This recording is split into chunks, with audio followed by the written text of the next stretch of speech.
Hello everyone, welcome to G centric. और आज से हम स्टार्ट करेंगे हमारे जितने भी जेई वाले स्टूडेंट है या एई वाले स्टूडेंट है, वो चाहे एसएससी जेई की तैयारी कर रहे हो, चाहे आरआरबी जेई की तैयारी कर रहे हो, या किसी स्टेट के जेई एई की या सब इंजीनियर की तैयारी कर रहे हैं, उन सभी के लिए आज से स्टार्ट हो रहा है electrical machines, most awaited subject जिसका सबको इंतजार रहता है, और साथ में मोस्ट वेटेज वाला सब्जेक्ट। जितने भी आपके इलेक्ट्रिकल से जुड़े हुए जितने भी एग्जाम्स आते हैं, चाहे वो गेट एग्जाम हो जाए, इंजीनियरिंग सर्विसेज एग्जाम हो जाए, जेई हो जाए, एई हो जाए, तमाम तरह के, चाहे सब इंजीनियर का एग्जाम हो जाए, सभी जगह पे जहां पर अगर आपको टेक्निकल एबिलिटी पूछिए और आपसे इलेक्ट्रिकल मशीन सिलेबस में है, और जाहिर सी बात है टेक्निकल एबिलिटी में भाई इलेक्ट्रिकल इंजीनियर के लिए इलेक्ट्रिकल मशीन सिलेबस में नहीं होगा तो क्या होगा।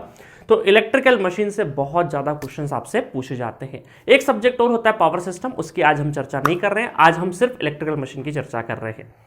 साथ में एक चीज और बताना चाहूंगा आपको कि एग्जाम में आता तो है ही सही, बट ये जो कोर्स है डेडिकेटेड जेई बेस्ड है। गेट का यहां पे कोई भी डिस्कशन नहीं होगा। गेट एग्जाम के लेवल का ऑलरेडी इलेक्ट्रिकल मशीन मैंने जी सेंटर के ऐप पे अपलोडेड कर दिया है, जिसमें ऑलमोस्ट 110 घंटे हम लोगों ने पढ़ाया है और बहुत बढ़िया तरीके से उसको डील करा है। तो जो भी स्टूडेंट इस वीडियो को देख रहे हैं और गेट की तैयारी करना चाह रहे हैं या इंजीनियरिंग सर्विसेज की कुछ हद तक तैयारी करना चाह रहे हैं, तो वो student already G centric app पर इलेक्ट्रिकल मशीन अवेलेबल है, उसको अवेल कर सकते हैं। ये course dedicatedly RRB JE, SSC JE, AE, state JE, state AE उनके लिए बनाया गया है। अब सर दोनों में अंतर क्या होता है? दोनों में अंतर देखो, कॉन्सेप्चुअली कुछ भी अंतर नहीं होगा भाई, प्रिंसिपल में तो अंतर नहीं हो सकता है कि ऐसा तो होगा नहीं कि गेट के लिए अलग इलेक्ट्रिकल मशीन होता है या जेई के लिए अलग इलेक्ट्रिकल मशीन होता है। मशीन वही का वही है, बस क्वेश्चन पूछने के तरीके में डिफरेंस होता है ना। क्योंकि क्या होता है, जितने भी जेई एग्जाम्स होते हैं वहां पर बहुत कम टाइम का फॉर्मेट होता है, कम टाइम में आपको ज्यादा क्वेश्चन करने होते हैं, तो जाहिर सी बात है क्वेश्चंस का लेवल भी आपको क्या रहेगा, थोड़ा सा कम रहेगा। अब क्वेश्चन का लेवल कैसे पता करें? जस्ट लाइक एक एग्जांपल मैं आपको बताता हूं। जैसे ट्रांसफार्मर चल रहा है, तो ट्रांसफार्मर में अगर वोल्टेज रेगुलेशन का या एफिशिएंसी का क्वेश्चन आएगा, तो गेट एग्जामिनेशन में क्वेश्चन कैसा आता है, आपको न्यूमेरिकल अप्रोच वाला आता है। न्यूमेरिकल अप्रोच से मतलब है कि कम से कम 4-5 स्टेप आपको जाना पड़ेगा और कैलकुलेट करना पड़ेगा, क्योंकि वहां पर 3 घंटे में मात्र 55 क्वेश्चन टेक्निकल वाले करने होते हैं। इसीलिए वहां पर क्या होता है, आपको क्वेश्चंस थोड़ा सा अच्छा दिया जाता है। अब बात करें जेई में, सर उसी टॉपिक से, वोल्टेज रेगुलेशन से या एफिशिएंसी से वही क्वेश्चंस आपका 1 लाइनर या 2 लाइनर या ज्यादा से ज्यादा कैलकुलेशन भी होगा तो मुश्किल से 1 स्टेप 2 स्टेप से ज्यादा का कैलकुलेशन नहीं होगा। और मेजोरिटी ऑफ में कैलकुलेशन की भी जरूरत नहीं पड़ेगी। आपसे सिंपल ये पूछेंगे भाई जीरो वोल्टेज रेगुलेशन कौन सा पावर फैक्टर पे होता है, बस इतना सा पूछ लेंगे। बट यही क्वेश्चन गेट में नहीं पूछते हैं। बट क्या गेट वाला एस्पिरेंट ये चीज नहीं पढ़ता है? पढ़ता है, वो भी पढ़ता है, बट उसका वहां पर माइंडसेट न्यूमेरिकल वाला रहता है। बहुत थ्योरेटिकल पॉइंट्स को अगर वो नहीं भी ध्यान रखेगा, नहीं भी मगअप करके जाएगा, रट्टा मार के नहीं जाएगा, ध्यान रख के नहीं जाएगा, तो उसका कुछ नहीं होना है। वो ऑटोमेटिक वहां पर क्या होगा, उसको न्यूमेरिकल पे ज्यादा फोकस करना है। बट जेई एग्जाम्स में क्या है, छोटे छोटे पॉइंट, छोटे छोटे जो लेयर वाला, सरफेस वाला जो नॉलेज होता है, उसको बहुत जरूरी है, क्योंकि छोटी छोटी चीजें पूछी जाती है। ठीक है, तो तमाम दोनों एग्जाम में यही अंतर है। तो अभी तक क्या होता था कि इलेक्ट्रिकल मशीन जो मुझसे पढ़ते थे गेट वाले स्टूडेंट, वो उनका हमेशा डिमांड होता था, सर एक कोर्स ऐसा लेके आ जाओ जहां पर हम डेडिकेटेड, क्योंकि आपसे ट्यूनिंग बैठा हुआ है, फ्रीक्वेंसी मैच, तरीका पता है कहां पे किस तरीके से पढ़ाना है, बस आप थोड़ा सा फोकस कर दो उन पॉइंट्स पे जो डेडिकेटेड जेई या एई एग्जाम्स में आते हैं। तो हमने कोशिश भी करी और एक कोल इंडिया का कोर्स भी बनाया था बहुत पहले, और वहां पर हमने पूरे एमसीक्यू करवाए थे, वो भी बहुत सक्सेसफुली, बहुत सारे स्टूडेंट को उससे फायदा हुआ, और बहुत सारे जेई वाले स्टूडेंट वही कोर्स लेते भी थे हमारा अभी तक। तो अब आपको वो सब नहीं करना है। अब एक डेडिकेटेड कोर्स है जहां पे कंप्लीट थ्योरी आएगा, जहां पे मुझे जरूरत पड़ेगी जिस थ्योरी को वर्जन, हाँ डेरिवेशंस को हम थोड़ा सा स्किप करेंगे, बहुत डेप्थ में डेरिवेशन की जरूरत नहीं पड़ेगी मुझे। इस एग्जाम में जब आप कॉपी पेन लेके अपना एग्जाम में जाएं, कॉपी तो खैर होता नहीं आजकल, सीबीटी बेस्ड पेपर हो गए, कंप्यूटर स्क्रीन पे जब आप अपने एग्जामिनेशन हॉल में बैठे और ये सब्जेक्ट आप अगर मुझसे पढ़ के गए होंगे, तो मेरी कोशिश होगी 99% न्यूमेरिकल आपके बन जाए। 1% में इसलिए हमेशा रखता हूं क्योंकि हो सकता है उस दिन याद नहीं आए, या हो सकता है आउट ऑफ सिलेबस आ जाए, है ना, क्योंकि 100% तो गॉड हो जाता है, तो हम लोग हमेशा 99% बोलेंगे। 99% क्वेश्चन आप वहां पर कंप्यूटर स्क्रीन पे जब बैठेंगे तो आपको लगेगा कि यार नोट्स कॉपी से उठ के आया है। है ना। इसी तरीके से हम पढ़ाते हैं। और आपने अभी तक देखा होगा कि जितनी मैग्नेटिक सर्किट वाला जो हमने टॉपिक पढ़ाया अभी तक, या नेटवर्क वाला जो हिस्सा पढ़ाया है, बेसिक कॉन्सेप्ट वाला है पढ़ाया है, उसमें आपने देखा हो किस तरीके से हम जेई के क्वेश्चंस या एई के क्वेश्चंस या आरआरबी जेई के जो क्वेश्चंस होते हैं उनको डील कर रहे हैं। ठीक है, तो आपको कोर्स के अलावा कोई भी अदर मटेरियल नहीं लगाना है। सारा सारा सारा पूरी लाइब्रेरी बनी हुई, इस लाइब्रेरी से सारा कंटेंट छांट के इसका इसका उसका इसका और मर्ज करके आपके सामने पेश कर रहे हैं, ताकि आप कम टाइम में, क्योंकि आप इसके लिए पे कर रहे हैं तो हमारी एक रिस्पॉन्सिबिलिटी है कि भाई आपसे जो हमने पेमेंट लिया है उसका रीपे किया जाए आपको। और वो रीपे किस टर्म में हो सकता है कि भाई आपको एग्जाम में सहूलियत हो, एग्जाम में आपको क्वेश्चंस कम टाइम में आप क्रैक कर पाए और एक बेहतर वर्जन वाला आपका सब्जेक्ट तैयार हो। ठीक है, चलिए तो स्टार्ट करते हैं इलेक्ट्रिकल मशीन्स। तो इलेक्ट्रिकल मशीन में बेसिकली हम लोग 5 मशीन्स की बात करेंगे, वैसे तो 4 ही होती है, 5वीं मशीन्स क्या होती है बताता हूं। पहला है ट्रांसफार्मर। तो ट्रांसफार्मर में हम देखेंगे सिंगल फेस और 3 फेस दोनों ही बहुत बढ़िया तरीके से, है ना। Single phase transformer and 3 phase transformer दोनों के दोनों बहुत बढ़िया तरीके से देखेंगे। और साथ में क्या होता है, ट्रांसफार्मर में कुछ कंस्ट्रक्शन डिटेल होती है जहां से क्वेश्चंस काफी पूछे जाते हैं। ठीक है, तो one of the favourite topic होता है एईजे एग्जाम में ट्रांसफार्मर, जहां से भर भर के क्वेश्चंस आते हैं। दूसरा फेवरेट टॉपिक होता है डीसी मशीन्स। इसमें जनरेटर और मोटर दोनों पढ़ेंगे हम लोग, जनरेटर और मोटर दोनों पढ़ेंगे। डीसी मशीन की खासियत यह है कि इसके कंस्ट्रक्शन फीचर से बहुत क्वेश्चंस पूछे जाते हैं, छोटे छोटे छोटे छोटे छोटे क्वेश्चंस बहुत पूछे जाते हैं और स्टूडेंट उनको रट्टा मार के चले जाते हैं। हम रट्टा नहीं मारेंगे, हम याद रखवाएंगे बट उसका लॉजिक के साथ, है ना। अब तो आप हैबिचुअल हो गए होंगे मुझसे पढ़ पढ़ के। तो डीसी मशीन्स हम लोग जनरेटर और मोटर बहुत बढ़िया तरीके से डिस्कस करेंगे। और न्यूमेरिकल की तो फिक्र छोड़ देना, भर भर के मैं न्यूमेरिकल कराने वाला हूं। न्यूमेरिकल का एक प्रॉपर सीक्वेंस होगा, प्रॉपर उसका डॉट कनेक्शन होगा, ताकि आपके दिमाग में बर्डन नहीं रहे, आपको एकदम याद आ जाएगा। ठीक है, तीसरा है इंडक्शन मशीन। इंडक्शन मशीन अगर कंपेयर करें ट्रांसफार्मर और डीसी के कंपेरिजन में, तो बहुत ज्यादा क्वेश्चन मैं अगर कंपेयर कर रहा हूं, है ना, क्वेश्चंस यहां से भी आते हैं, क्वेश्चंस यहां से भी आएंगे, बट इनके कंपैरिजन में थोड़े से कम क्वेश्चन पूछे जाते हैं। ये टॉपिक हॉट टॉपिक होते हैं। और ये जो इंडक्शन मशीन और सिंक्रोनस मशीन दोनों को मिला के एसी मशीन्स बोला जाता है। क्या मशीन बोला जाता है? AC machines. AC machines sir क्या ट्रांसफार्मर नहीं है, रोटेटिंग टाइप का नहीं है, वो स्टैटिक है, इस वजह से इसको हम क्या बोल सकते हैं, एसी रोटेटिंग मशीन में इंडक्शन और सिंक्रोनस। और अगेन फिर सिंक्रोनस जो मशीन होगा वहां से क्वेश्चंस बहुत ज्यादा पूछे जाते हैं। क्यों? क्योंकि जो आपके सिलेबस जो जेई लेवल का जो आईएसएससी जेई, आरआरबी जेई या जितने भी जेई के सिलेबस होते हैं उसमें सिंक्रोनस मशीन को एक अलग से आपके सिर्फ सिलेबस देखोगे तो एक अलग से यूनिट बना के दिया है उन्होंने, है ना। इलेक्ट्रिकल मशीन के साथ शामिल नहीं किया है, इसको एक अलग से सिंक्रोनस मशीन के नाम से दिया है। दैट मीन्स कि सिंक्रोनस मशीन पे अगर अलग से सिलेबस में गिवन है, अलग से एक कॉलम बना के दिया है उन्होंने, तो जाहिर सी बात है कि यहां से क्वेश्चन ज्यादा से ज्यादा पूछे जाएंगे और पूछते भी हैं।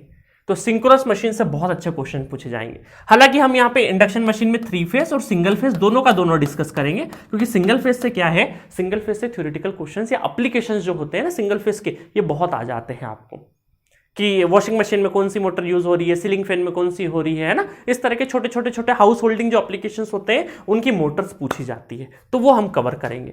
सिमिलरली सिंक्रोनस मशीन में भी जनरेटर और मोटर, है ना, इसका जनरेटर ज्यादा फेमस होता है, जनरेटर और मोटर भी काफी फेमस है, दोनों के दोनों हम लोग बहुत अच्छे से डिस्कस करेंगे। अब ये स्पेशल मशीन्स क्या होती है, देखिए स्पेशल मशीन को अगर मैं एक नाम और दूं, स्पेशल पर्पस मशीन, कि कोई भी पर्टिकुलर टास्क परफॉर्म करना है तो उसके लिए कुछ स्पेशल मशीन डिजाइन करी गई है। अब ये अलग से इनके प्रिंसिपल्स नहीं होते, इन स्पेशल मशीन में कुछ मशीन्स के प्रिंसिपल सिंक्रोनस मोटर जैसे हो सकते हैं, कुछ के इंडक्शन मोटर जैसे हो सकते हैं, कुछ के डीसी मोटर जैसे भी हो सकते हैं, है ना, मिक्सिंग वाले चलेंगे। तो यहां पर कुछ special purpose, special task perform करने के लिए कुछ मोटर्स बनाई गई है, कुछ मशीन्स बनाई गई है, उनको हम लोग अच्छे से देखेंगे। उनके नॉर्मली कोई बहुत बेसिक अंदर डेप्थ में जाके कोई प्रिंसिपल्स वगैरह नहीं पढ़ने, आपको पता होना चाहिए कि ये फलाना मशीन किस काम में काम आता है ना, तो आपको एग्जाम में टिक करना आसान हो जाएगा। ठीक है, तो इस तरीके से चारों पांचों मशीन, 4 मशीन बेसिकली, ये तो हमारा इसी के जो दोनों तीनों जो रोटेटिंग मशीन है उसके ही प्रिंसिपल पे बेस्ड मशीन है। ठीक है, तो अल्टीमेटली पूरा का पूरा सिलेबस हमारा कवर होने वाला है।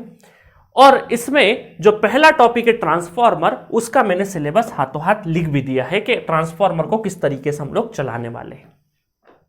तो आप सबको पता है, इसकी मैं ट्रांसफार्मर की जितनी तारीफ करूं उतना कम है, क्योंकि आपने बहुत तारीफें सुनी होगी अपनी पूरी इंजीनियरिंग में। तो ट्रांसफॉर्मर एक ऐसा मिरेकल साबित हुआ जिसकी वजह से आज हम पूरा का पूरा हमारा एसी नेटवर्क देख पा रहे हैं।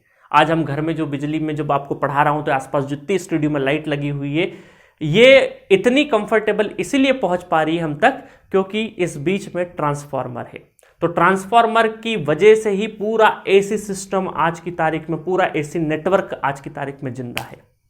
क्योंकि ट्रांसफॉर्मर क्या करता है, ट्रांसफॉर्मर बिना फ्रीक्वेंसी चेंज करे, बिना पावर को चेंज करे वोल्टेज को अप डाउन कर सकता है।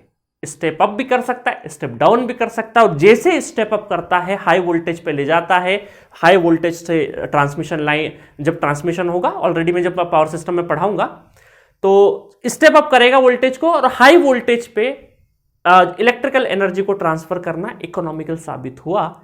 और उसकी वजह से वापस हमें तो भाई लो वोल्टेज पे यूज करना था, हाँ, बहुत हाई वोल्टेज पे तो यूज नहीं करना था। तो हमने क्या किया, एक एंड पे ट्रांसफार्मर लगाया, स्टेप अप किया, बिजली ट्रांसफर करवा ली लंबी दूरी तक, और जब हमें डिस्ट्रीब्यूशन की बारी आई, जब बांटने की बारी आई बिजली को, तो हमने वापस स्टेप डाउन कर लिया। तो दोनों एंड पे बिजली के आदान प्रदान में कौन है सबसे ज्यादा इंपॉर्टेंट, ट्रांसफार्मर है।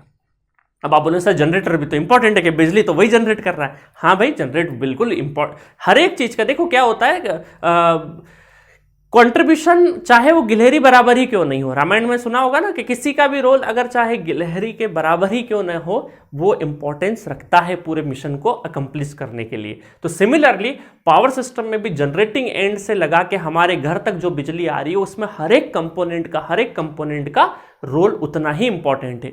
बट फिर भी इसमें सबसे ज्यादा मिरेकल जो साबित हुआ वो है ट्रांसफॉर्मर को, क्योंकि जनरेशन हम कर लिए बट इसको पहुंचाएंगे कब तक, जब तक आप घर तक या उसका एप्लीकेशन या यूटिलिटी नहीं होगा उसका कोई मतलब नहीं है ना। तो इसीलिए ट्रांसफॉर्मर बहुत इंपॉर्टेंट है। तो अब मैं बहुत ज्यादा इसकी तारीफ में फुल नहीं बांधूंगा।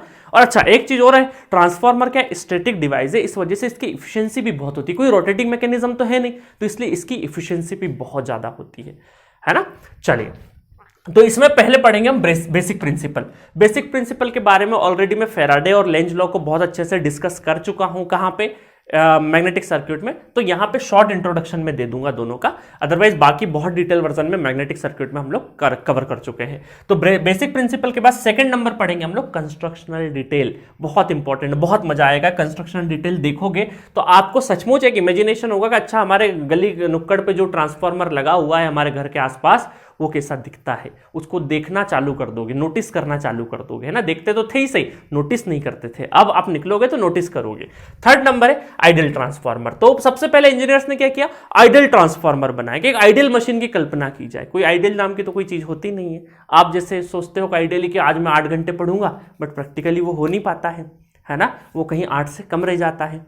तो इसका मतलब है कि सबसे पहले काल्पनिक मशीन बनाई गई, आइडियल ट्रांसफार्मर की कल्पना की गई, और फिर आइडियल मशीन को बेस बना के फिर उसमें प्रैक्टिकलिटीज मिक्स करी गई। प्रैक्टिकलिटीज मिक्स करने का मतलब क्या है, प्रैक्टिकलिटीज मिक्स करने का मतलब है कि अब देखो इसके अंदर क्या होगा, मैं थोड़ा सा लिख देता हूं यहां पे। प्रैक्टिकलिटीज का मतलब है यहां पे कि यहां से रियल ट्रांसफार्मर में या प्रैक्टिकल ट्रांसफार्मर में भाई लॉसेस होंगे। कौन कौन से लॉस होंगे, कोर लॉस होंगे, कॉपर लॉस होंगे, लीकेज होगा। इन सबको जब हम कंसिडरेशन में ले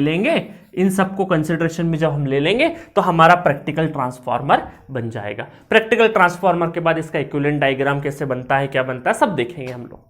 तो फिर इन लॉसेस की चर्चा करेंगे। अब कोर लॉस के अंदर 2 टाइप के लॉस होते हैं। कौन कौन से लॉस होते हैं, हिस्टेरिसिस लॉसेस और एडी करंट लॉसेस, इनकी भी चर्चा करेंगे हम लोग। तो core loss, copper loss, leakage, जब ये सारी प्रैक्टिकलिटीज मिक्स होगी तो हमारा क्या बनेगा, प्रैक्टिकल ट्रांसफार्मर बनेगा। ठीक है। उसके बाद जो टॉपिक है ट्रांसफार्मर टेस्टिंग, कि भाई अब बन चुका है, मशीन बन किया, अब इसकी टेस्टिंग करेंगे। क्योंकि कोई भी चीज बनती है अगर उसको बिना टेस्टिंग के आपको दे दिया जाए और फिर उसमें गड़बड़ हुई तो आप तो कंप्लेन करोगे, है ना। तो इसीलिए मशीन बनने के बाद फिर हम इसकी टेस्टिंग करेंगे। इसके ऊपर open circuit test, short circuit test, Sumpner test, फलाना टेस्ट, सारे के सारे टेस्टिंग इस पे करेंगे हम लोग, है ना, और दुरुस्त तरीके से इसको देखेंगे।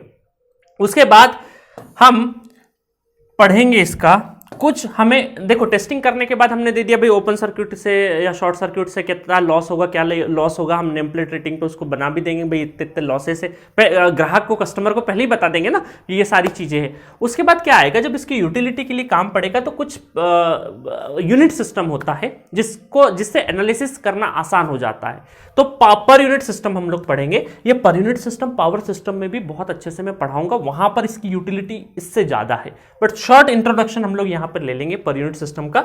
उसके बाद हम देखेंगे वोल्टेज रेगुलेशन क्या होता है, उसके बाद हम देखेंगे इफिशियंसी क्या होता है, ट्रांसफार्मर की इफिशियंसी कैसे कैलकुलेट करते हैं। तो यहां से भी ये दो टॉपिक बहुत इंपॉर्टेंट है, यहां से क्वेश्चंस बहुत आते हैं, ठीक है। चलिए खैर जेई लेवल में तो हर एक जगह से क्वेश्चंस आने की संभावना रहती है, क्योंकि छोटा छोटा चीज पूछना है ना, तो हर एक चीज को हम कवर करते हुए चलेंगे। नेक्स्ट है आपका 9th नंबर पे डॉट कन्वेंशन, डॉट लगाना सीखेंगे हम, पोलरिटी टेस्ट करना सीखेंगे। एक टेस्ट होता है पोलरिटी टेस्ट, उसको हम देखेंगे, और डॉट कन्वेंशन डॉट कैसे लगाते हैं। बहुत सारे स्टूडेंट को गड़बड़ होती है डॉट में बहुत बढ़िया तरीके से आपको सिखाऊंगा। दूसरा है ऑटो ट्रांसफॉर्मर। डॉट सीखने के बाद ऑटो ट्रांसफॉर्मर सीखना बहुत आसान हो जाएगा आपके लिए, बहुत आसान मतलब बहुत आसान, और बहुत आसानी से यहां के आप क्वेश्चंस कर दोगे। 10th नंबर पे हम पैरेलल ऑपरेशन, कि भाई अगर हमें कैपेसिटी बढ़ानी है तो एक ट्रांसफार्मर को दूसरे ट्रांसफार्मर से जब पैरेलल कनेक्शन करेंगे तो किन बातों का ध्यान रखना, उन बातों का ही क्वेश्चन बन के आपके एग्जाम में आ जाता है, तो ये पैरेलल ऑपरेशन पढ़ेंगे। 11th नंबर का है 3 फेज ट्रांसफार्मर, तो बहुत डेप्थ में क्वेश्चंस नहीं आएंगे, जैसे गेट वगैरह में क्या होता है जो बड़ी एग्जाम्स होती है और भी उनमें 3 फेज ट्रांसफार्मर से बहुत डेप्थ वाला क्वेश्चन आता है, बट जेई लेवल पे बहुत डेप्थ में जाने की जरूरत नहीं है। और उसके बाद मिसलेनियस कुछ टॉपिक रह जाएंगे, जैसे 3 वाइंडिंग ट्रांसफार्मर हो गया, और भी कोई डायमेंशन रिलेटेड कुछ क्वेश्चंस या कुछ मिसलेनियस पॉइंट बचे रह गए इसके अलावा भी, तो वो मैं आखिरी में डाल दूंगा। तो इस तरीके से आपका ट्रांसफार्मर चलने वाला है, और बहुत बढ़िया तरीके से इसको हम खत्म करेंगे, और बहुत फास्ट वे में ये कोर्स बहुत फास्ट चलेगा, बहुत फास्ट, बहुत जल्दी जल्दी आपको वीडियोस मिलेंगे।